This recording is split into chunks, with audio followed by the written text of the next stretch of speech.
Light bag 2 నూనె bag. మీ పేరమ్మా? అమ్మగారు కబీర్ నగర్ వాసులు అనూష. మన మండపం వచ్చి లైట్ బ్యాగ్ వేయడం జరిగింది రేపటి గణప్రసాదానికి.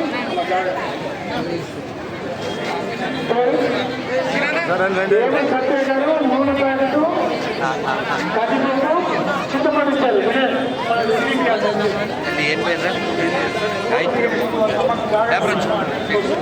పేపర్ వచ్చిందా? ఇలా ఏకాదశి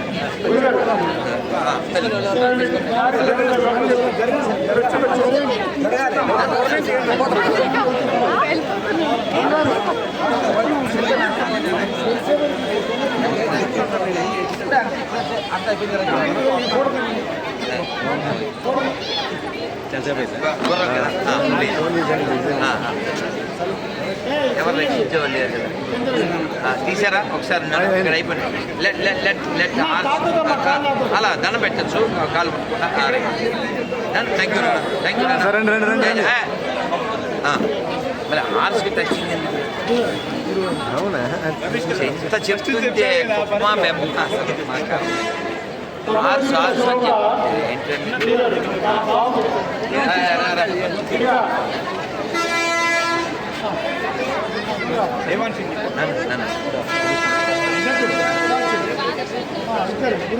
చెప్పి శిష్యులే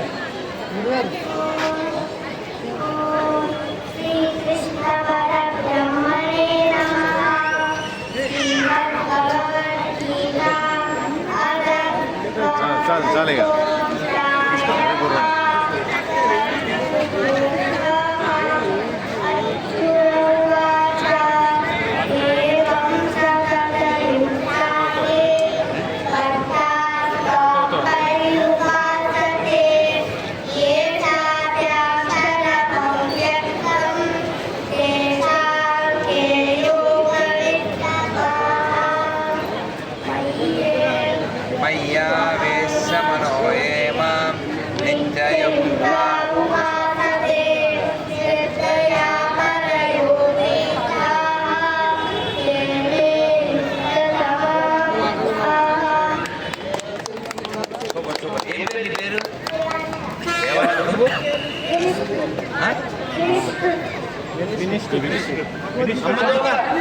ఎవరు అనుకుంటా నువ్వా?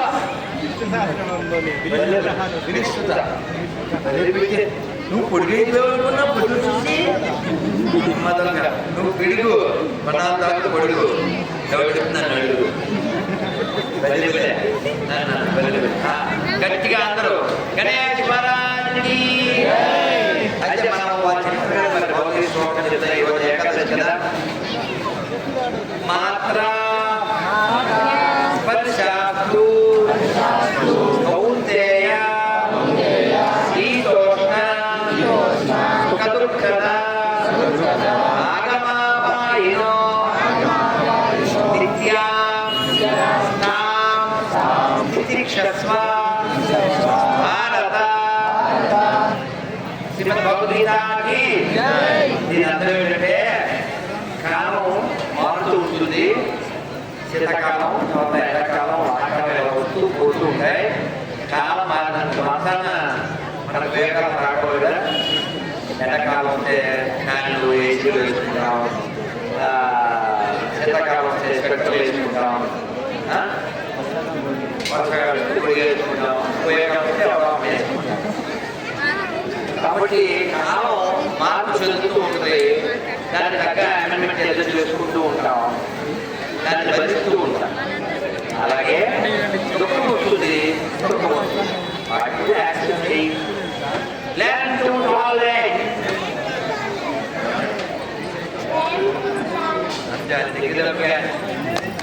కాబట్టి మనము కష్టాన్ని, అవమానాన్ని, దుఃఖాన్ని భరించడం, సహించడం నేర్చుకోండి.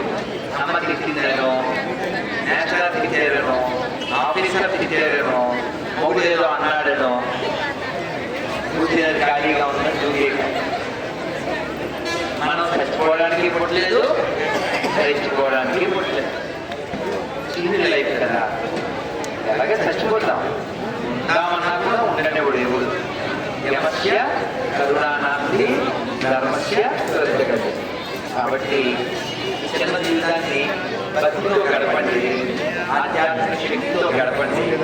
ఈ నేల ఋషి భూమి, ఇది పుణ్యభూమి, ఇది కర్మభూమి, ఇది దేవభూమి, ఇది ధర్మభూమి. కాబట్టి ఏదో కష్టం వచ్చింది, మోకాలు నొప్పి వచ్చిందని గతం మరిచి మతం మారి కర్మ అయిపోవాలి.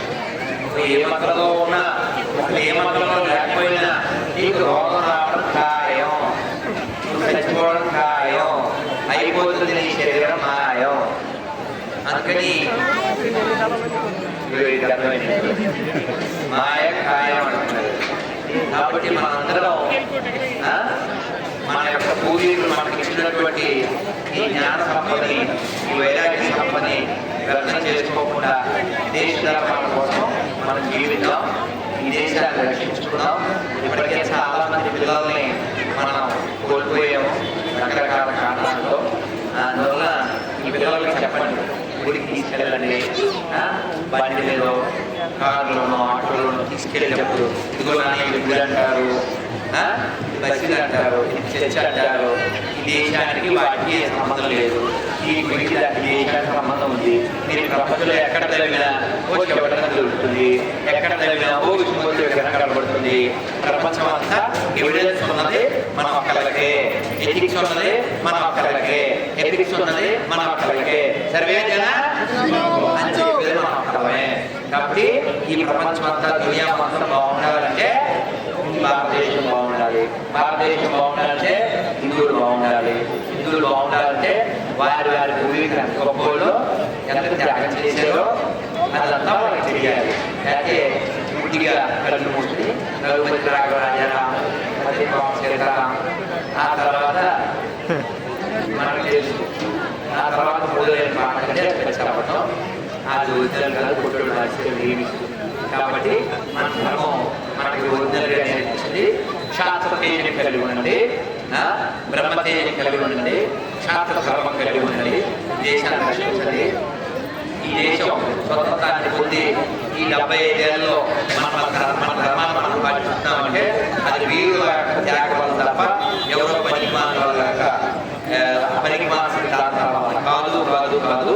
కాబట్టి ఆ వీరుల, ఆ త్యాగుల, ఆ క్షాత్ర గుణం కలిగినటువంటి మహావీరుల యొక్క త్యాగాన్ని అర్థం చేయకుండా ఈ దేశాన్ని కాపాడుతున్నాం. అన్ని ఒకే అబద్ధాలు చెప్పకుండా ఈ దేశాన్ని రక్షిస్తున్నాం.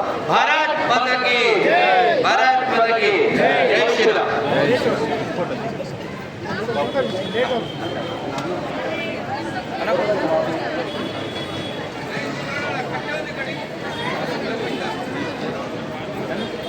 పేపర్ తీసుకున్నారా?